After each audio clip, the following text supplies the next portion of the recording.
everyone, Jill here. Welcome back to a Spring Willow farm. I'm in my pantry this morning trying to figure out a game plan. I have got kind of my last wave of summer things coming in, are going to be slowly rolling in, and I'm trying to think through how I want to preserve those. And really, I'm wanting to do stuff differently than what I have done all season long. And so I'm in my pantry and I'm trying to assess what I have put up so far, what I'm going to need to last me through the next year until I have some of these things available again to me and I'm able to grow them. And I thought, my goodness, this is such a good opportunity to give you guys a Homesteaders pantry tour, share with you what I have preserved this year, how I preserved it, what I'm stocking my pantry with, and what I'm going to continue to grow and stock my pantry with. So I hope that you have your coffee handy and you're ready to dive into this pantry tour. So most of everything I'm going to show you today is going to be stuff that I have put up this year. We are really eating within the seasons, eating locally, which means we are eating a large portion of the things that we are putting up within that season, and then I'm growing enough the next year. Granted, we do have a few things that we are putting in our like Mylar freeze dryer bags that are lasting us for a really long time. And that's mainly like cabbages, stuff for soups and stuff like that. And so we are going to kind of start at the top here and I'm going to work my way down. We do also have an additional storage room off of our laundry room that we have got extra canned goods. We keep all of our jams and jellies down there. And so that's really packed full of that. I'm not going to go down there and show you guys that. But down there, we've got jams, jellies, and then more of our freeze dryer meals that are in those Mylar bags that are really for food security, not something that we are going to be eating regularly just to have in case we need them in the long term. So I'm actually going to grab my step stool so that I can reach up here and grab some of these things and show you. And hopefully this kind of sparks your creativity. I know growing up, I was very familiar with canning with both sets of my grandparents. I remember vividly canning, and it was always kind of the same thing, right? Though we'd make, you know, tomato sauce, you can use that for anything. We can pickles, and so when I'm thinking about canning, I like to kind of think outside of the box. I like to try new recipes. I like to put new spices in there and really just kind of play on that so that I feel inspired to want to use it in the kitchen. Granted, there is nothing wrong with diced tomatoes. In fact, you're going to see quite a bit of those, but I did do a few elevated versions of that just to kind of kick it up a bit. So let's get started.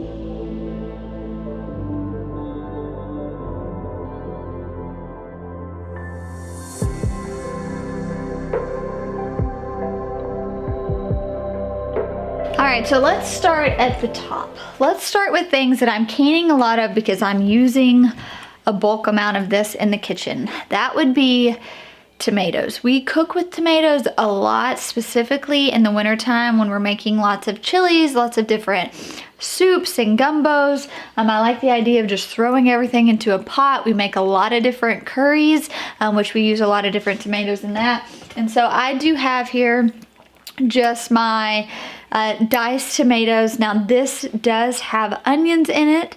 This has got some garlic. This has some of our peppers from the garden, and it has lots of different spices. So this is a diced tomato recipe, but it's elevated a bit with the flavors. And so I've got a few different varieties of that. I've got the one that, like I said, has like a couple like some shishito type peppers, so sweet but kind of with a little kick on the end of it. I've got the garlic, I've got the onions. I saute all that down first, then I throw in the stock pot when I get ready to pour in the tomatoes, and I find that that kind of enhances the flavor a little. But then over here we have a tomato chutney. And so this can be used like a ketchup. I could blend it down, but there are a whole lot of different flavors in there. I have got dates. I have got lots of cumin and nutmeg and coriander and just a whole bunch of other spices in there. I have got tomatoes and onions and peppers. And so this is definitely going to be for one of those dishes that I want to elevate. Definitely some sort of curry. And so I have got all of this right here is just the chutney, because I know that that's a lot of what we cook. And then our diced tomatoes are these few here. They go all the way back there, the bigger cans. And then I have a different way that I decided to preserve our tomatoes because I want diversity. So I want there to be different and diverse flavors when I'm cooking. I don't want to just have that diced tomato that I'm kind of limited on what I can do with that diced tomato. So we've got the chutney that's got all those spices already blended in there. By the time we get ready to use that, those flavors are going to have like marinated even more and developed even more. So it's going to be packed full of flavor. Then I do just have your standard diced tomatoes. But then I wanted to do something else that I could use as a garnish if I wanted to. And so I'm pretty excited about this next one. So these were cherry tomatoes that I cut in half and I dehydrated. And then the cool thing I did was I added all this really fun oil that we get from Squisito. So it's all of our olive oil that we're using. We literally have a ton of this stuff. It is the only oil that we're using. They've got balsamic. They just have any flavor you could really think of, and it enhances so much. I actually have a coupon code for this. I'll put it in the description down below and pop it up on the screen, but I think it makes a massive difference. So for this one, I use the wild mushroom and sage oil on top of here. I think that's gonna just be fantastic.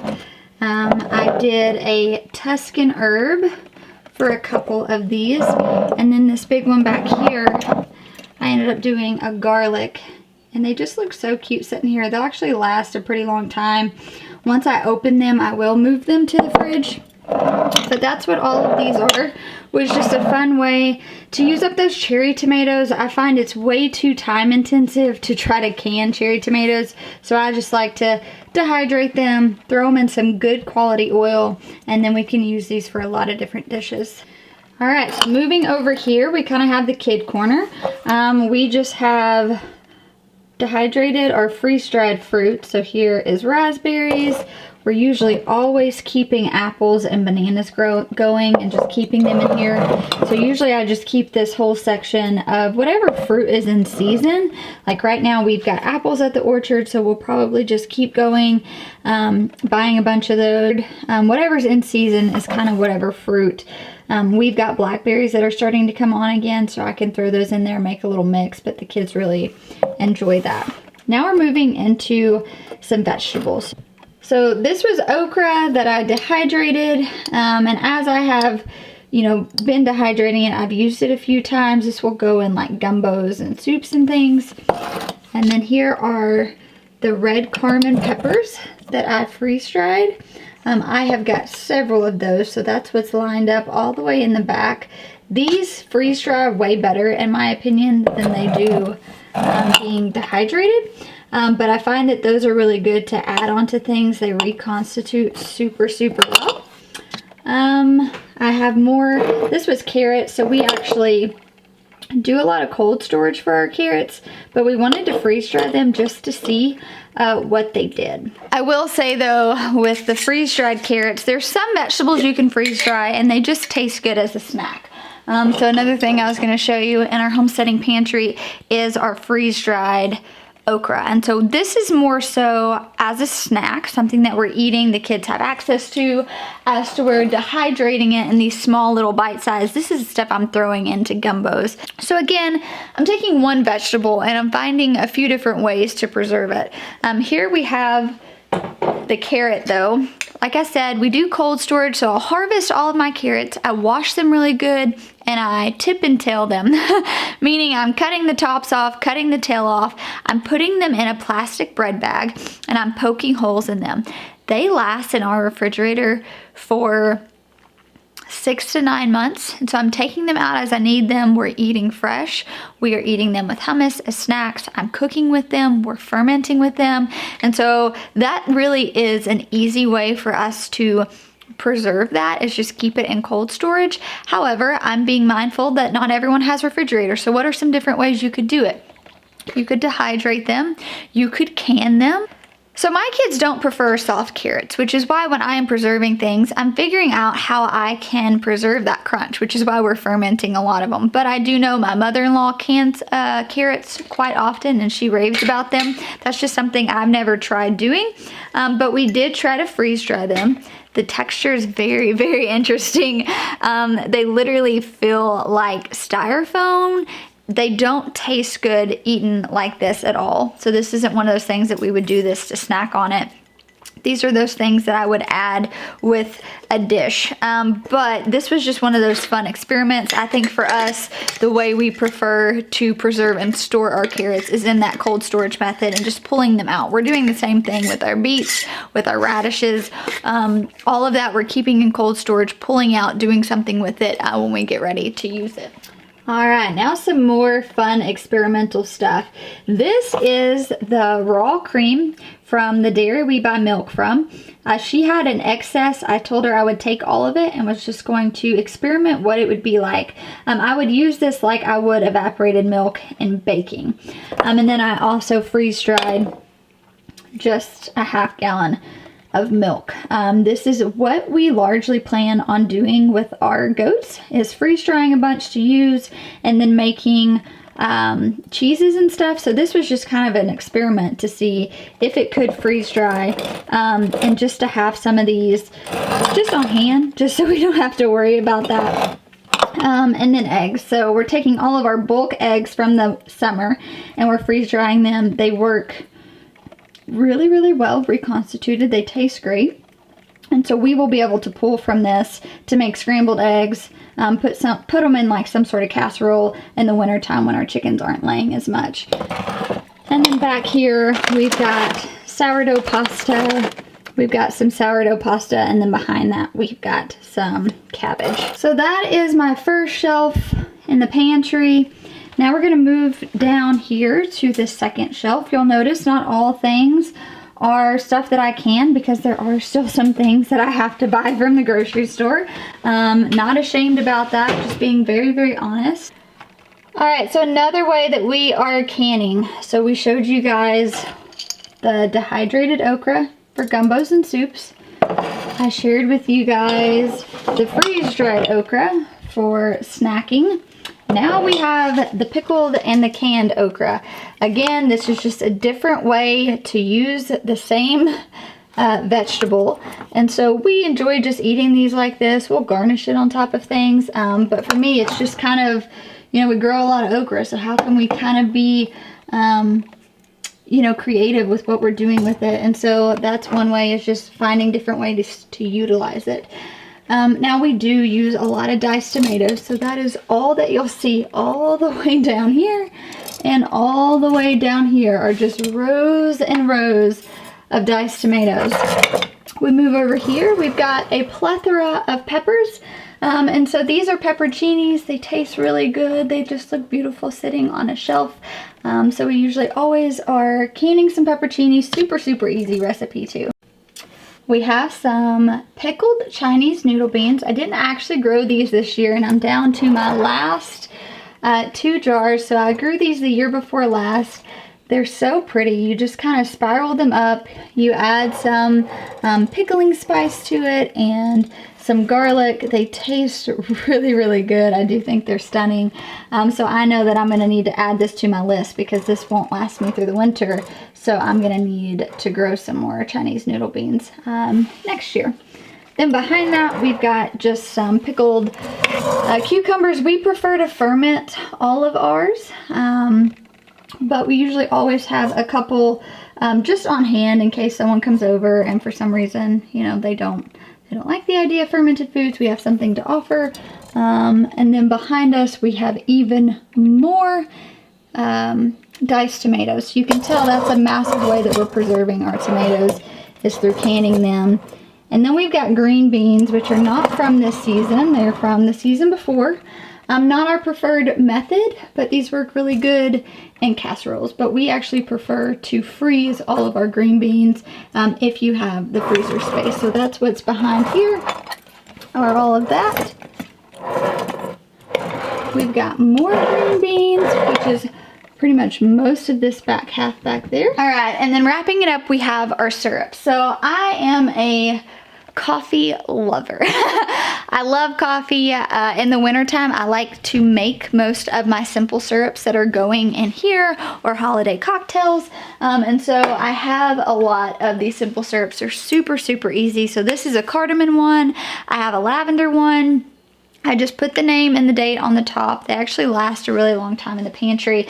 But I find that these simple syrups, whether you're using them for your coffee or for cocktails, can be really expensive. It's like water and sugar. I like to use cane sugar instead of white sugar, so that's nice, so I can add the type of sugar that I prefer. And then a lot of the different things I have here. So I made a rosemary infused one with rosemary that I had on the farm. I've done lavender with lavender that I had on the farm. And so a lot of times I'm making these based off of what I have in season on the farm.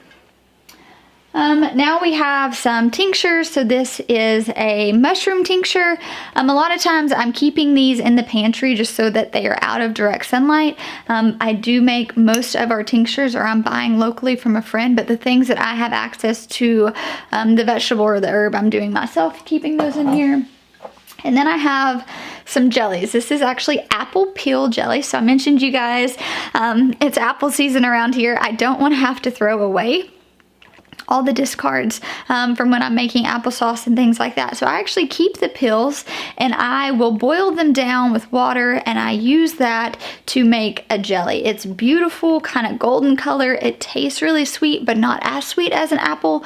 So it's really nice. And then of course I'll make apple butters and things like that. And so that's what I have up here.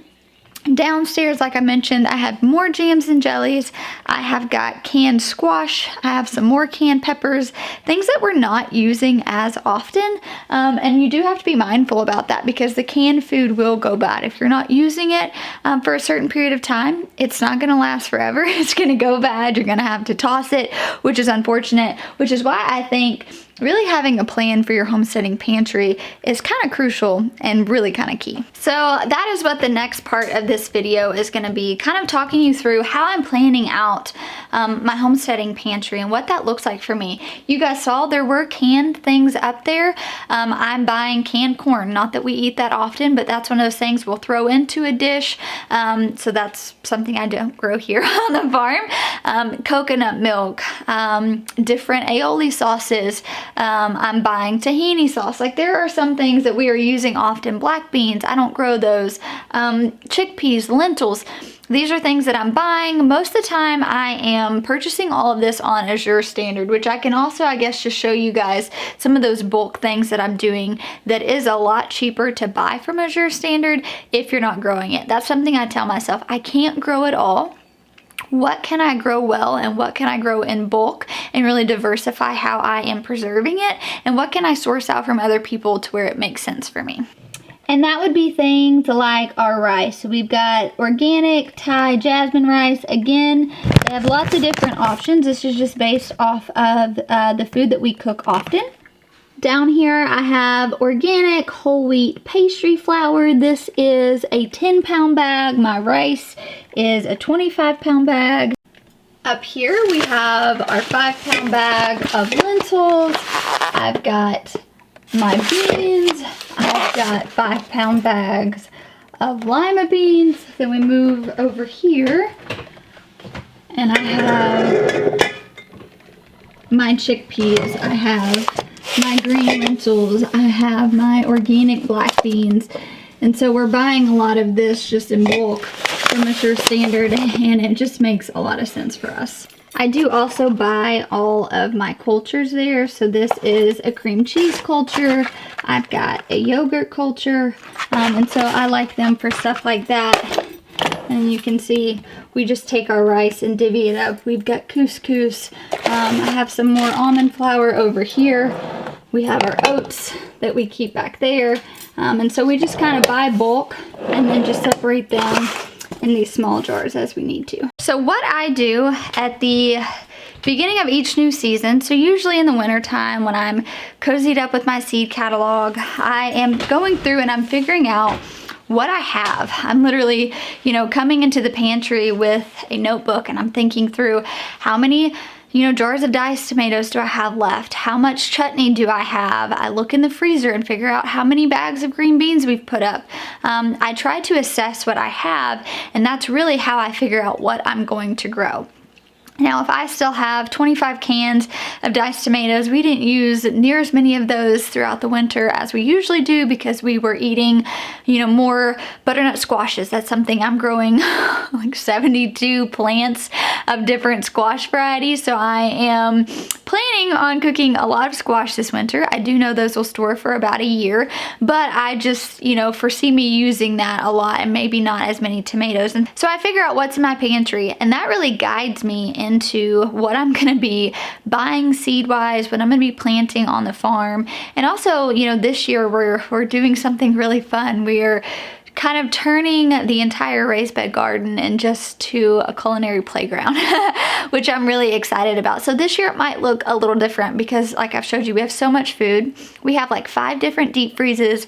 One is packed full of vegetables, tomatoes that still need to be preserved. If we're kind of crunched on time, I freeze all those and I'll come back and make them into a paste. I have another fall round of tomatoes outside, which will be all of our ketchups, all of our tomato paste, all of those smooth sauces. So I know for me, I've got kind of bulk tomatoes, so I have this room to really play around and grow next year just to be cooking fresh. And so we will be preserving a lot out of the high tunnel. However, that probably won't be what the main raised bed garden is used for. All of our broccoli and cauliflower, we grow a massive amount of that. I have an entire deep freeze full of that. What we do with our cauliflower is we put it through a food processor. We make cauliflower rice. We put it in food saver, bags, and it goes, through the vacuum sealer, and it goes in the deep freeze. Same with our broccoli, same with our Brussels sprouts. So all of those things we're freezing. So I know that just from last year, I've got a massive amount of food, which is why this year, when it came to cauliflower, I tried some funky varieties. I tried cheddar. I tried the graffiti. I wanted to grow different things with different colors to see if that affected the flavor at all.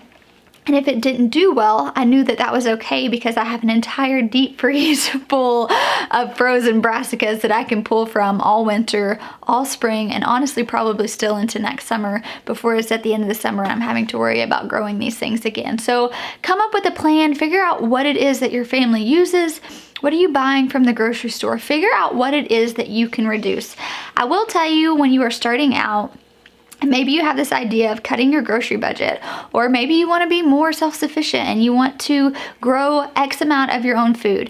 Those are great to have those goals and to write them down. However, I grow a lot of our food. I mean a lot. And I'm still having to buy from Kroger, from Whole Foods, from Azure Standard. There's still just so many little things that you don't think about that you just, if you're like me, you don't have access and ways to grow those. And so I try to give myself grace with that. And when I was starting out, I would find 2 things. Okay, I want to grow enough green beans for my family this year, and I want to grow enough X for my family this year. Maybe give yourself 1 or 2 things, find those different ways that you can preserve them, figure out your preferred method of preservation. If you don't enjoy standing in the kitchen over a hot stove all day canning tomatoes, you might need to find a new way to put up some of those tomatoes, or same with green beans. If you don't want to do that, throw those in a vacuum sealer and freeze those bad boys, and they're gonna taste just as good when you go to bring them back out and cook them.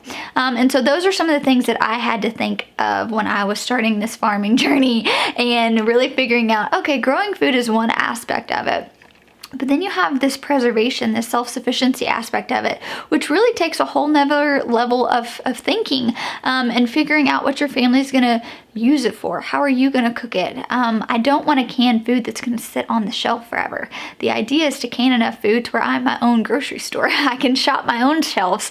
And so those are just some things that I do. I give myself small attainable goals. For me this year, tomatoes were a big one because I knew I was running low. And so I grew a lot of tomatoes. I put up and preserved a lot of tomatoes. That way going into the spring and the summer, I can grow a lot of those fun heirlooms just for fresh eating and fresh cooking. And I don't really have to think that much about the preservation side of it.